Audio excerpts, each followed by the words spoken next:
Hello and welcome to this review of Potter's Crown Canadian Whiskey. From what I could find out, it was introduced in February of 1983 and is from a company called Frank-Lin Distilling of Fairfield, California, which is northern California between San Francisco and Sacramento along Interstate Highway 80, which I must have passed through there in '06 when I was driving eastbound. But anyway, it says imported and bottled by Potter's Brands, Fairfield, California. But like I said, it's Frank-Lin, named after the husband and wife team who started it in 1966, Frank and Lynn Maestri. And there's the Maestri Distillery in Mexico, the tequila distillery, which was started about 14 years ago. Okay, which is related because if you look on the Maestri Distillery of Mexico, they talk about Frank and Lynn Maestri arriving in California from Hawaii.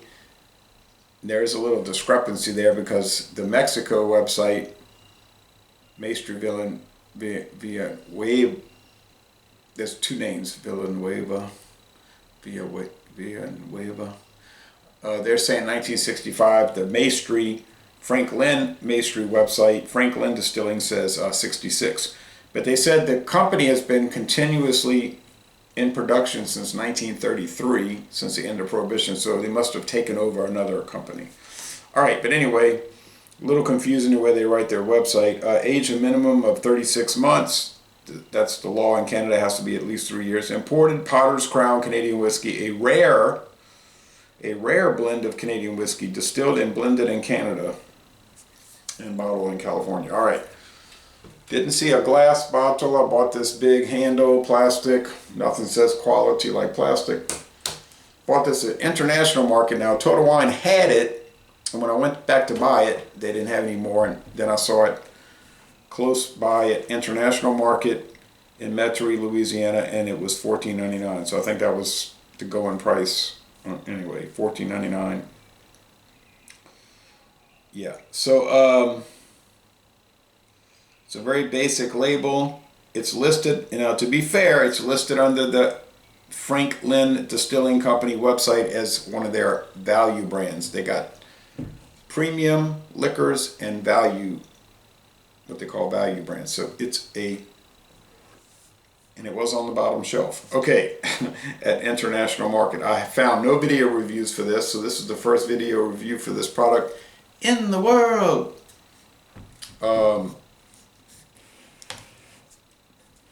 So there you go. Who really makes this in Canada? We don't know. I don't know. You might know. I don't know. It gets an 82 on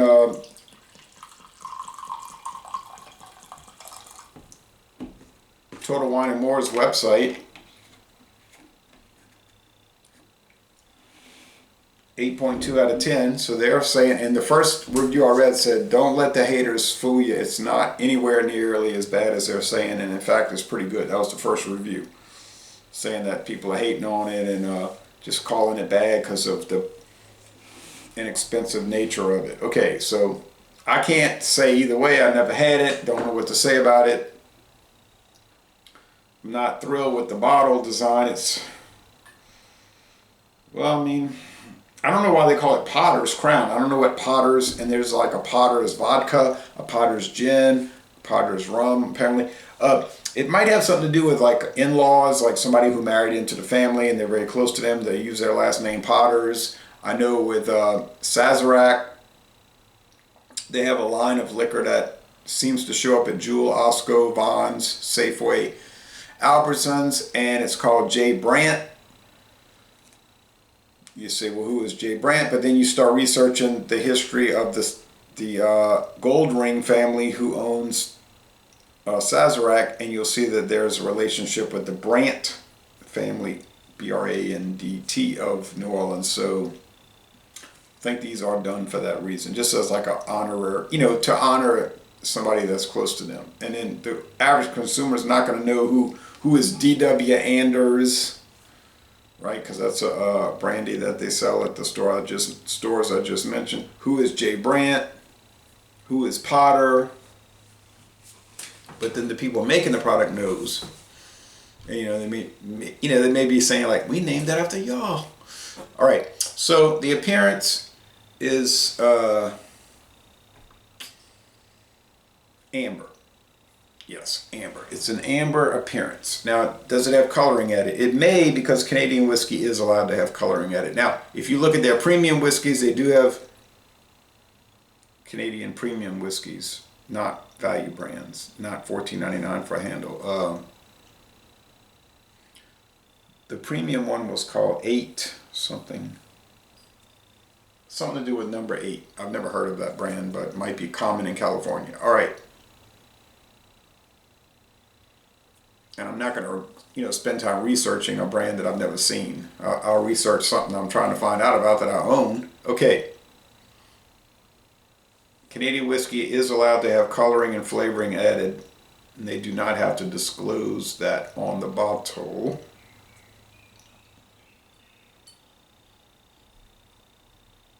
It's clear as a bell. Has a pungent corn, like sweet corn, or if you live in Europe, they say maize over there. When I went to Spain last year, they had beer and they always said made with maize, which here means corn. But in parts of Europe, or maybe all of Europe, corn means wheat, so it gets confusing. All right. Like if you read the Bible, it'll say anytime they're talking about corn, they're talking about wheat. All right. Because it was translated into English over in Europa. It's sweet corn. It's not harsh. It's not like cheap junk. It just smells like corn grits, honestly, yellow corn grits. You can get the Dixie, I think it's called Dixie Darling yellow corn grits here. There is some barrel, cask, barrel, char. Are they aging it in used bourbon barrels? More than likely, that's a practice there. It's not a law. It has to be aged in oak barrels. Doesn't have to be used. Could be brand new charred oak. But it seems to be maybe some reused barrels. And remember, Canadian whiskey and bourbon whiskey can be identical, except that one is made on the other side of a man-made line. So the one on the northern side of the line can't be called bourbon. It's got to be called Canadian blended whiskey. And the one made 1 mile away on the south side of the line is bourbon. Okay. Yeah, it's a really nice aroma, I have to admit, and I didn't know what to expect with this. I expected the worst, honestly, but I like to be open-minded. Here we go. I got a Crown Royal glass, but I don't have a potter's glass, so here we go. Taste. And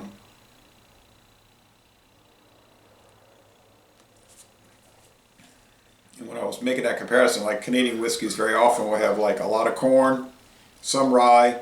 It might be like 70% corn, 20% rye, and 10% malted barley. Well, yeah, a lot of American bourbons have that same mash bill, or similar.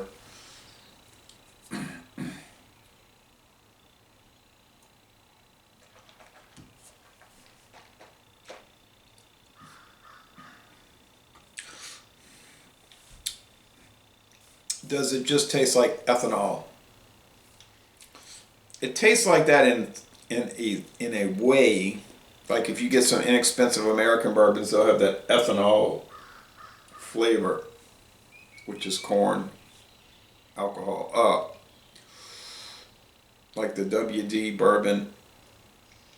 But it's not just that. There's like sweetness, some oak and vanilla, And like I say with the bourbons, and this is the case here, like a honeysuckle nectar. Now, one thing I noticed that it doesn't have that strong almond extract flavoring, almond flavor that John and Ila, Georgia Beer Reviews, now in Massachusetts, he's talked about that he had some objections to Canadian whiskeys because he found they were too heavy-handed on that, whatever that was. I couldn't really take issue with him, but I just preferred it more than him. But this does not present that. This really just has straightforward grain flavors.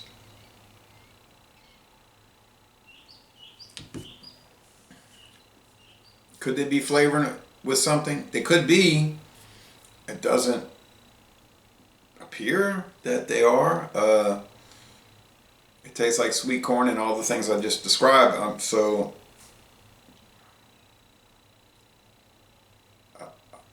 I get but like I say, I'm working blind because I don't have a mash bill. I don't have any information. They do have it on their website. They just list it.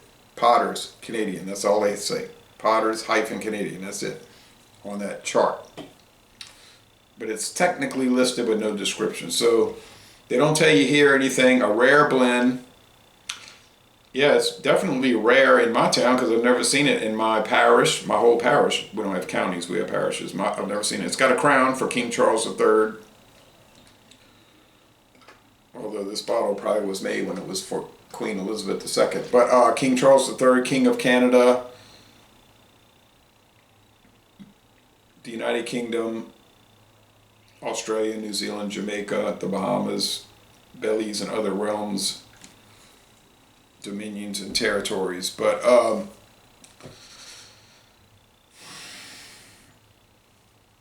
I am at a loss for words because I don't know what to say.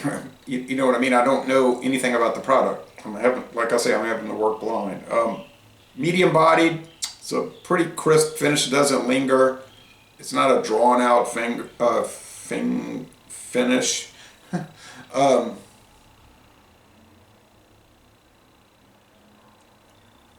So it has a spice component. I gotta save this for a photo, and it has a spice component. Now that's got to be coming from rye whiskey. So it's not overly sweet. It doesn't taste flavored at all. Now, like I said, I could be wrong. I'm probably wrong. Could it have coloring? It could be, but it's pretty gold amber. It's not really like unusually dark. Some of those that you suspect of adding caramel coloring, they'll be like unusually dark. It's like, why is this thing so dark? It's only aged 36 months, 3 years. It seems yellow-ish like it should be for that, especially probably coming from a used cooperage. You know, being aged in used cooperage. So, I don't know, man. I think for a value price Canadian whiskey, this might be the one to go for. Canadian Mist is kind of in between value priced and premium. Canadian LTD Limited is definitely value priced. Rich and Rare is definitely value priced. Rich and Rare Reserve is like above value and below premium. VO is premium. Crown Royal is obviously premium. 40 Creek is above premium, but just a little bit above. Black Velvet is, I guess we'll say, yeah, it's below premium.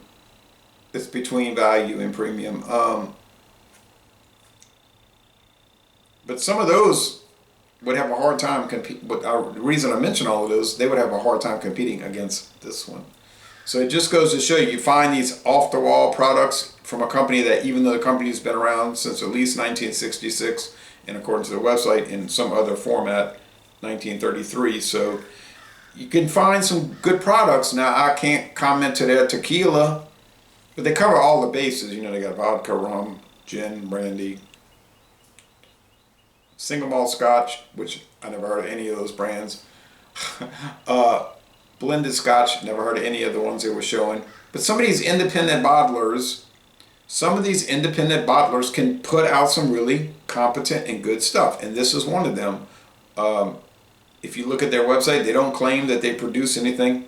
They say they're simply a rectifying plant and a bottling plant. They blend it, they mix it, they're taking stuff from other places, other distilleries, and they're bottling it and sticking it out there. And that's allowed.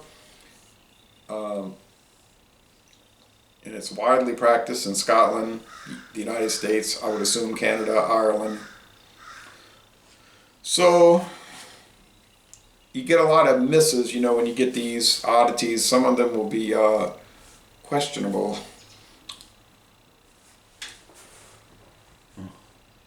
Well, I knew the candle would burn down eventually. I need a new stick, but I was letting it burn down to the Ultima. All right.